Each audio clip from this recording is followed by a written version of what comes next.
우리가 엘리야와 엘리사에 대한 그러한 말씀이 이제 거의 마무리 돼가고 있습니다. 이제 엘리사가 가장 마지막에 이제 나오는 그 13장 정도에서 한번 나오지만 사실 이 말씀도 하나님께서 엘리야와 엘리사를 통하여서 하시는 주셨던 그러한 말씀, 하나님의 일들을 이루어 가시는 그 말씀을 보여주는 게 바로 오늘 말씀입니다. 참 우리가 인생을 살아가다 보게 되면 이러한 질문이 들 때가 있어요. 하나님 정말로 살아계시다라고 하게 되면 하나님께서 하나님의 역사를 어떻게 이루어 가십니까? 때로는 너무나도 고난이나 환란이 심각해지게 되면 하나님 정말로 하나님께서 역사하시는 겁니까? 라고 질문하기도 하고 그 가운데 아무리 외쳐도 그냥 메아리 치는 것조차도 없는 것과 같이 그냥 시간이 지나가 버리는 것 같고 답답하기도 합니다. 근데 우리가 분명히 알아야 될 것은 하나님께서는 그러나 그럼에도 불구하고 그러한 상황 속에서도 이 세상 모든 만물을 다스리시고 통치하시는 하나님이심을 기억하시기를 바랍니다.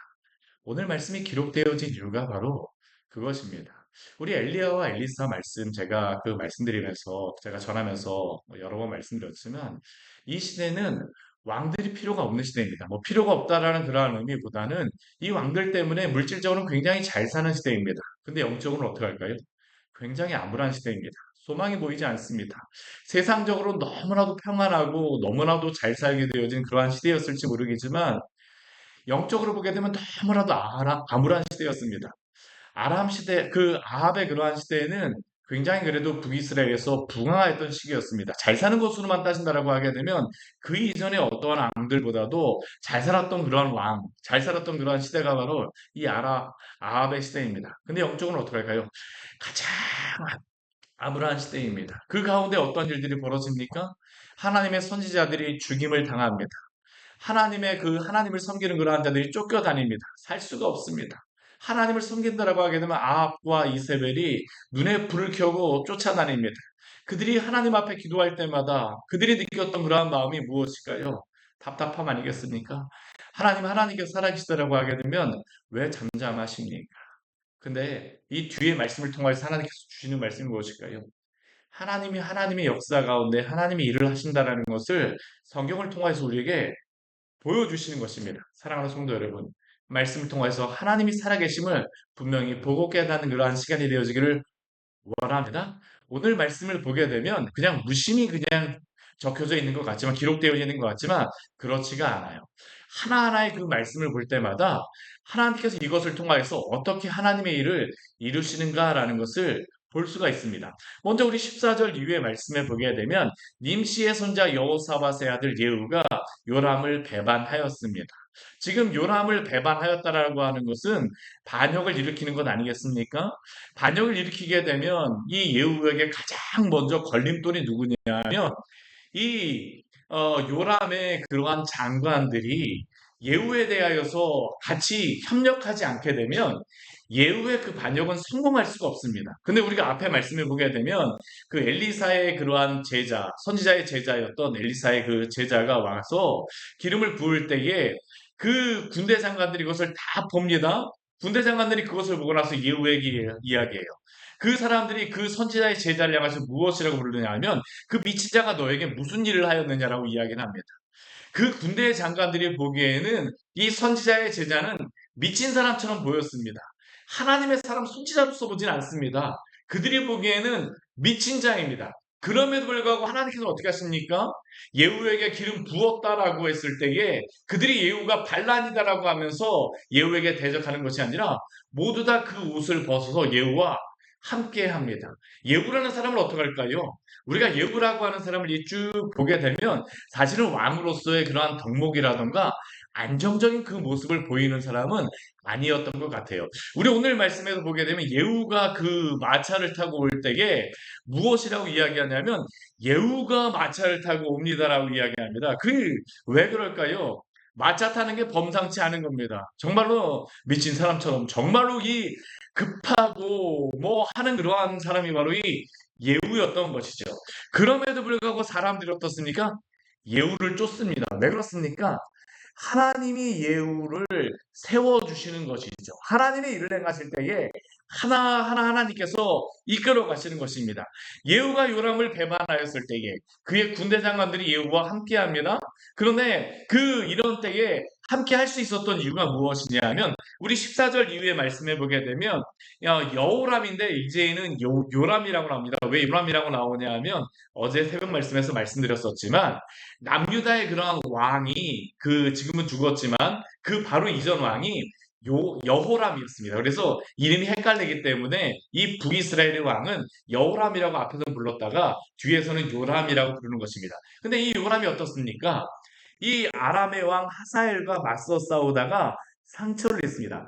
어디에서 맞서 싸우다가 상처를 입냐 하면 길르앗 라못에서 싸우다가 상처를 입습니다. 이 길르앗 라못은 어떤 장소냐 하면 이전에 요람의 아버지였던 아합이 화살에 맞아서 죽었던 장소가 이 길르앗 라못이었습니다. 동일하게 그의 아들도 길르앗 라못에서 상처를 입어서 죽지는 않았지만 그런데 그가 그 이스라엘로다 나올 수밖에 없습니다. 왜냐하면 상처를 치료하기 위해서 나올 수밖에 없었죠. 그러니까 그 사이에 하나님의 그러한 선지자가 갔을 때가 바로 그 사이였던 것입니다. 뭐 세상의 사람들은 그것을 우연으로 생각할지 모르지만 성경은 결코 그게 우연이 아니라 하나님의 주권과 섭리 가운데 일어남을 믿으십시오. 오늘 말씀에 보게 되면 여러 가지 우연적인 그러한 것들이 보여지는 것 같지만 우연이 아니에요. 하나님의 섭리입니다. 그럼 어떻습니까? 이 요람이 그래서 이스라엘로 다 갔을 때에 이 그 군대 장관들이 그 예후와 함께 합니다. 근데 이 예후가 이렇게 그 반역을 일으켰을 때에 그 마음속에 두려움이 있어요. 그 반역이 소식이 요람에게 들려지게 되면 누구라도 한 명이라도 이것을 발설해 알려주게 되면 어떻게 합니까? 이 반역은 실패하는 겁니다. 그래서 그 15절 말씀을 보게 되면 예후가 그 군대 장관들에게 이야기합니다. 뭐라고 얘기합니까? 너희 뜻에 합당하거든 한 사람이라도 이 성에서 도망하여 이스라엘에 알리러 가지 못하게 하라. 우리 뭐 속담에도 반말은 누가 듣고 낱말은 누가 듣는다라고 이야기하는데 한 사람이라도 여기서 이 예후 그 요람에게 가서 말하게 되면 어떻습니까? 이 반역은 끝나는 겁니다. 그런데 너희의 뜻에 합당하거든. 예후가 이 말을 하였을 때에 사람들이 한 마음과 같이 예후의 말을 따르는 것입니다. 하나님이 그 마음속에도 두려워하는 마음을 주셔서 예후와 함께 하게 하시는 것이죠. 이게 하나님의 섭리 가운데 있다는 것을 우리는 보아야 합니다. 그리고 그 가운데 어떻습니까? 예후가 병거를 타고 이스라엘로 출발하게 되어집니다. 이제 반역의 그러한 것들을 뭐 실제로 다 요람을 만나기 위해서 가는 것이죠. 요람이 그 이스라엘에 누워있는 그곳. 그리고 그때에 누가 오냐 하면 유다의 왕 아하시아가 요람을 보러 내려오게 되어집니다. 이 아하시아 같은 경우는 우리 열왕기 하울 1장 말씀해 보게 되면 여호람의 이전왕 아합의 아들이었던 또 다른 아들이었던 그 사람의 이름이 무엇입니까? 과시어였습니다. 이게 북이스라엘하고 남유다하고 이름이 이게 같아요. 이게 여호람 아시아가 이게 북이스라엘과 남유다에서 같습니다. 왜 그럴까요? 이 아합 집안의 딸이었던 그 공주가 지금 남유다에 그 시집을 가갖고 지금 여기에 있기 때문에 그랬습니다. 아시아의 어머니가 바로 아합의 딸이었습니다. 그러니까 이름이 막 지금 막 섞이고 있는 겁니다. 그리고 그러한 가운데에서 아합 집안을 돕기 위하여서 그 아하시아가 이 요람을 보기 위해서 왔죠. 상처 입었던 악다라고 하니까 상처를 보기 위해서 온 것입니다. 그런데 이 가운데서 어떻게 될까? 이제 내일 말씀해 보면 알겠지만 이 아하시아도 죽게 되어집니다. 하나님의 섭리가 이게 다 있다라는 것입니다. 그리고 어떻습니까? 이 예후가 마차를 타고 오고 있습니다. 근데 이것을 파수꾼 하나가 보아왔어요. 그러자 이 요람에게 그 이야기를 하자 요람이 그 파수꾼에게 이야기합니다. 거기 가서 도대체 마차를 타고 있는 저 무리들이 누구인가를 확인해보라. 만약 이것이 전쟁의 폐하여서 아람의 그 왕 하사엘이 온다라고 하면 큰일이잖아요. 그러니까 확인해 보라고 정탐꾼을 보냅니다. 그런데 그 정탐꾼을 보냈을 때 그 정탐꾼이 예후를 만나게 됩니다. 근데 예후가 무엇이라고 이야기를 할까요? 우리 그 평안하냐라고 묻는 이 정탐꾼을 향해서 우리 18절 우리 뒤에 말씀해 보게 되면 이렇게 말합니다. 우리 18절 우리 중반절 그 이후의 말씀 같이 한번 읽어볼게요. 예후가 이르되 평안이 내게 상관이 있느냐 내 뒤로 물러나라 하니라. 예후가 이렇게 이야기합니다. 파수꾼은 어떻습니까? 이 말을 안 듣는 게 옳아요. 그런데 그 뒤에 보면 어떻습니까? 사자가 그들에게 갔으나 돌아오지 아니하나이다. 라고 이야기하면서 그 전할 수밖에 없죠. 이 정탐꾼이 이 예후를 따르는 것입니다. 지금 한 사람 한 사람들이 어떻습니까? 예후를 다 따르게 되는 것이죠.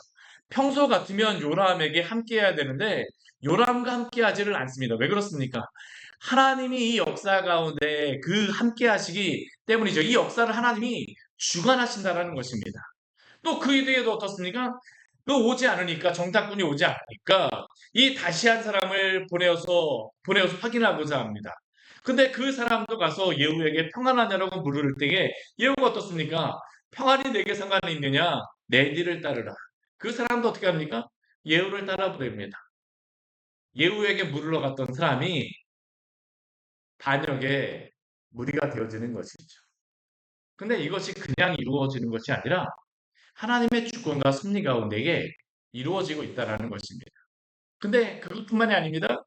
오늘 이렇게 오는 것을 나중에 보니까 하스군이 이 사람이 예후라는 것을 알게 되었어요. 우리 10절 말씀에 보면 그것이 나옵니다. 님씨의 손자 예후가 모는 것 같이 미치게 모나이다.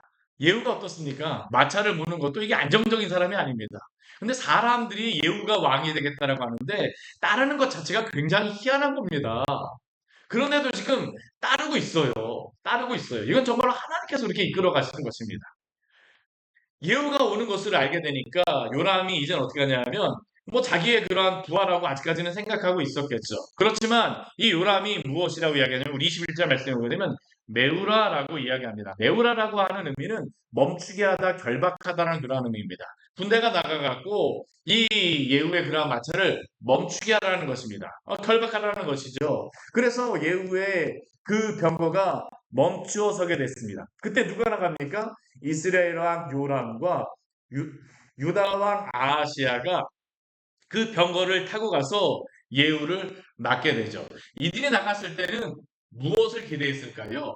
아람의 왕 하사엘로부터 전쟁에 승리하거나 아니면 큰 이유가 있나? 무엇인가 질문하기 위해서 왔겠죠. 아직까지 뭐 반역이라고는 생각하지 않았을 것입니다. 무엇인가 급한 일이 있나 보구나. 그러니까 아픈 요람뿐만 아니라 유다왕 아하시아까지 이 예후를 맞으러 가게 되어집니다. 근데 그가 맞는 곳이 어디입니까? 우리 21절 중간 말씀해 보게 되면 이렇게 말하죠. 어떤 장소입니까? 이스라엘 사람 나봇의 토지에서 만남에. 오늘 말씀해 보게 되면 이 만나는 장소, 이 장소들이 굉장히 중요합니다. 아까 길르한 나봇은 어떤 장소라고요? 아합이 그 화살을 맞아서 죽었던 장소인데 이 요람 같은 경우에는 길라나무에서 죽지는 않습니다. 어디서 죽냐면 대신 그 이스라엘 사람 나봇의 토지에서 죽게 되어지죠. 왜 그렇습니까? 우리 22절 말씀해 보게 되면 요람이 예후 보고 평안하냐라고 이야기를 하는데 이 예후가 요람에게 말하는 게 있습니다. 우리 22절 우리 중반 후반절 말씀을 같이 한번 읽어볼까요?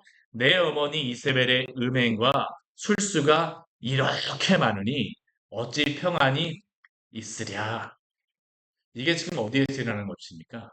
나봇의 포도원에서 일어나는 것이죠. 나봇의 포도원에서는 이전에 우리가 무엇을 보았었습니까? 나봇의 포도원에서 이 이세벨이 나봇을 모함하여서 두세 명의 증인을 세워서 나봇을 죽이게 되어지죠.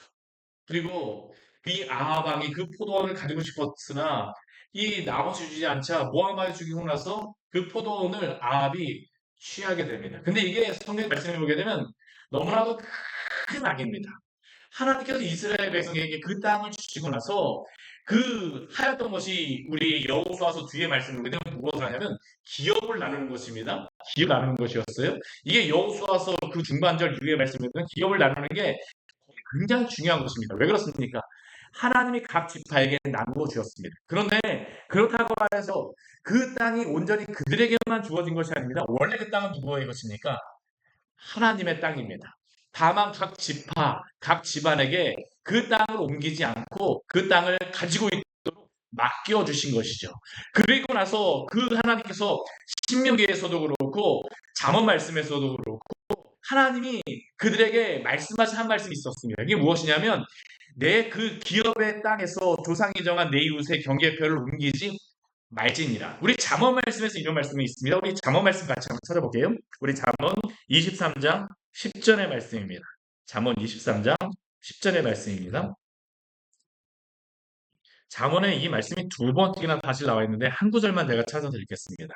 잠언 23장 10절과 11절의 말씀입니다. 이게 지혜에 대한 말씀인데요. 뜬금없이 이 말씀이 나와요. 우리 23장 10절, 11절 말씀 같이 한번 읽어보겠습니다. 옛 지계석을 옮기지 말며 고아들의 밭을 침범하지 말지어다. 대저여 그들의 구속자는 강하시니 그가 너를 대적하여 그들의 원한을 풀어 주시리라. 경계석도 그렇고 이 지계석도 그렇고 이게 다 무엇이냐면 지계표, 지계석, 뭐 이 경계석 다 무엇이냐면 각 기업, 각 집안에 주신 기업입니다. 이것을 옮기는 자는 내 구속자가 강하시기 때문에 그를 대적하시겠다라고 말씀하셨습니다. 그리고 구약에서 이 지계석을 옮겼던 첫 번째 사람이 누군지 아십니까?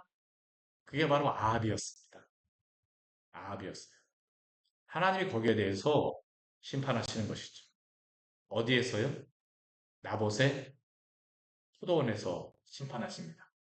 그런데 이 요람이 도망가면서 아하시아에게 반역이 오다라고 이야기를 하는데 그때 예후가 힘을 다하여서 무엇을 쏘냐 하면 우리 24절 말씀 보십시오. 우리 9장 24절 말씀 보게 되면 열왕기 우리 9장 24절 말씀에 보게 되면 예후가 힘을 다하여 활을 당겨라고 이야기합니다.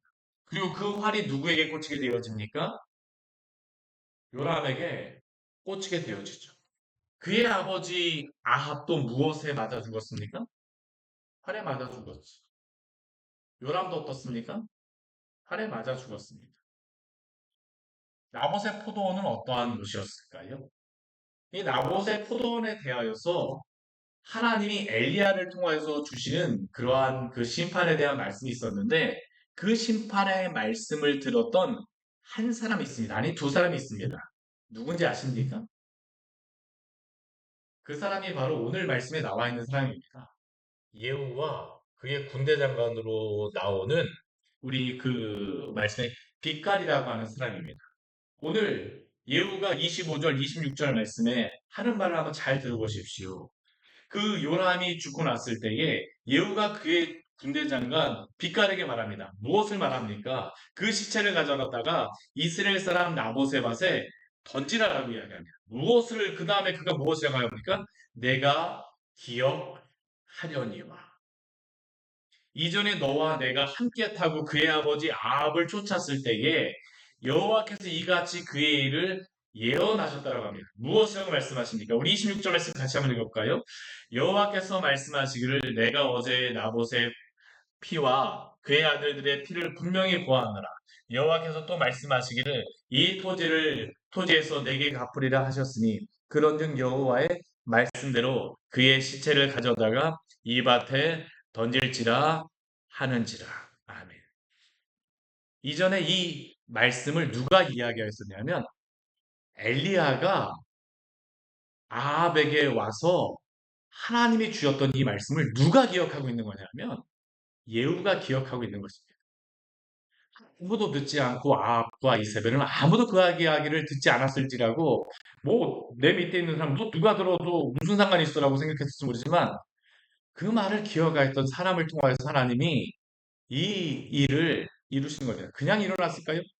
아닙니다. 하나님의 주권과 섭리에 따라서 이루어졌다는 것이죠. 우리 한 구절만 더 보게 되면요. 아합이 이 화살에 맞을 때에 기록하는 그러한 말씀이 한 가지가 있습니다. 우리 열왕기상 22절 말씀, 22장 우리 말씀에 보게 되면 이 화살에 대하여서 이렇게 말합니다. 음, 우리 열왕기상 22장 34절 말씀을 보게 되면 이런 말씀이 있습니다. 우리 같이 한번 읽어보겠습니다. 한 사람이 무심코 활을 당겨 이스라엘 왕의 갑옷 솔깃을 마친지라. 왕이 그 병거 무는 자에게 이르되 내가 부상하였으니 내 손을 돌려 내가 전쟁터에서 나가게 하라 하였으나. 여기에 보게 되면 우리 화살도 그냥 화살이라고 이야기하지 않고요. 무심코 활을 당겨라고 이야기합니다. 아합은 무심코 활에 맞았죠. 근데 우리 열왕기 하에 그 화살은 어떠한 화살입니까? 유심코입니다. 유심. 예후가 기억하고 있던 그 말씀. 그가 그 말씀에 따라서 그 화살을 당겼다라는 것이죠. 사랑하는 성도 여러분. 하나님께서 역사를 주관하심을 믿으시기를 바랍니다. 오늘 말씀은 그냥 기록되어져 있는 것 같습니다. 어찌 보면 그냥 사실을, 팩트를 그냥 쭉 기록한 것 같지만 이 말씀을 통해서 하나님께서 우리에게 말씀하신 것은 무엇일까요? 하나님이 살아계셔서 이 역사를 주관하신다라는 것입니다. 하나님을 대적하는 그러한 사람들을 하나님 그냥 넘기시는 것 같지만 하나님께는 그렇지 않았어요. 하나님은 하나님의 역사를 이끌어 가시고 심판이 분명히 있음을 말씀하십니다. 그런데 성도가 기억해야 될 한 가지의 사실이 있습니다. 우리는 사실 아합이나 그 집안의 사람들과 별반 다를 바 없는 사람들이에요. 그럼에도 불구하고 우리가 구원받는 이유는 무엇일까요? 우리의 어떠함 때문에 구원을 받는 것이 아니라 우리 주 예수 그리스도가 하나님이 우리에게 은혜를 베풀어 주심으로 우리에게 구원이 있는 줄 기억하십시오. 사실은 모든 사람이 다 죄인입니다. 하나님의 은혜가 아니면 우리는 다 이렇게 하나님의 심판에서 벗어날 수가 없는 사람이죠. 그럼에도 불구하고 하나님께서는 하나님의 그 진노의 화살, 하나님의 그 진노를 예수 그리스도에게 감당하게 하심으로 우리가 나음을 얻고 구원을 받게 하셨습니다. 그렇기에 우리는 은혜로 구원을 받은 자들이죠. 하나님께서는 이 역사를 주관하시는 분이십니다. 그 말씀을 은혜로 구원받은 자로서 이 세상에 살아가는 그러한 사람들에게 주의 복음의 말씀을 전하십시오. 당신의 그 은혜의 복음밖에 살 수 있는 방법은 없습니다. 이게 바로 또한 이 역사를 통하여 주관하시는 하나님께서 우리가 파수꾼으로서 우리에게 주신 사명임을 우리가 기억하기를 원합니다. 같이 기도하도록 하겠습니다. 하나님 아버지 오늘 말씀을 통하여서 어찌 보면 참 부담이 되고 두려운 말씀이지만 그러나 하나님의 역사를 주관하신다는 것을 우리에게 분명히 보여주시는 말씀을 또한 우리에게 들려주셔서 감사합니다. 우리로 하여금 하나님 아버지 하나님의 그 심판과 진노가 무엇인가를 알게 하여 주셨사오니 그러나 그럼에도 불구하고 우리에게 은혜로 구원을 허락하여 주셨사오니 은혜로 구원받은 자들 당신 앞에 감사하고 주의 영광을 위하여 살게 하여 주시고 하나님 아버지 이 땅에 살고 있는 주님을 모르는 자들을 향하여서 그들이 온전히 주 앞에 돌아와야지만 생명을 얻을 수 있음을 또한 저희가 전할 수 있도록 주님 저희로 하여금 오늘 하루의 삶에서 하나님 아버지 또한 복음을 전하는 자들로서 살게 하여 주시옵소서.